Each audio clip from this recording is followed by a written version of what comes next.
Good morning, Ray. Thank you for coming. Please help yourself to breakfast and honestly sponsor. The Torah says, Lo Thomas says, Levavcha, do not harden your heart.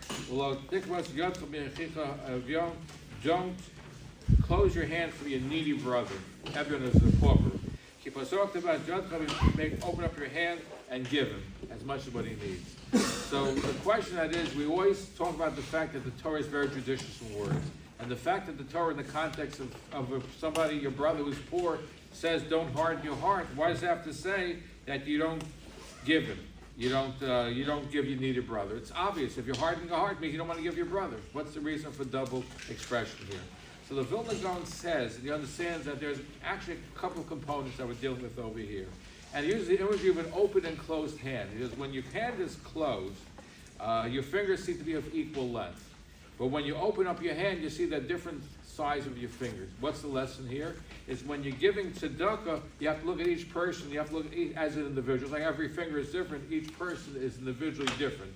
So when you give tzedakah, you have to realize that. And in fact, the halacha is that if somebody's a very wealthy guy and he falls on hard times and is used to having a servant run in front of him, when you're giving him charity, you have to keep him the way he's been accustomed to. He's entitled to get that servant running in front of him, even though somebody else might just be bread on the table. In his case, you have to give him what he's accustomed. That's what real tzedakah is all about.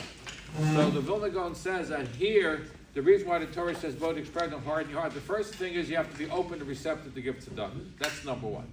Once you're open and receptive to give tzedakah, you have to look at each person individually and say, this person has this need, that person has that need, and you have to treat them accordingly. And there's a wonderful story that I can close with about Rebbetzin Rivka Holtzberg, who ran the Chabad house in Mumbai, who was killed in a terrorist incident. And at the Shiva, an Israeli woman came to the Shiva house, and she gave the mother of Rivka's one of her finest dress and her diamond ring. So mother wants to know, how did you end up with her best Shabbos dress and a diamond ring? So the Israeli woman said, I found myself in Mumbai, and I was dealing with very unsavory and criminal people, and they were connected to the police, and they threw me in jail.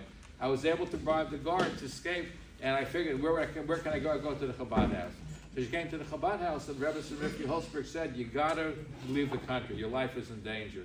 So she gave her best Shabbos dress and diamond ring. She said, why are you giving me? She said, listen, if you're going to be dressed like a married lady, a classy married lady, they're not going to bother you. And that's what happened. She escaped scrutiny because she was dressed in finery and with diamond ring. As a married lady, they let her leave the country. So you see the lens that one has to give for charity and tzedakah, which is involved what Rebbetzin Rivka Holtzberg did. Again, you're supposed to have in your mindset, give tzedakah, and the second part, look at each person individually as a separate individual when you're giving tzedakah. Have a wonderful day.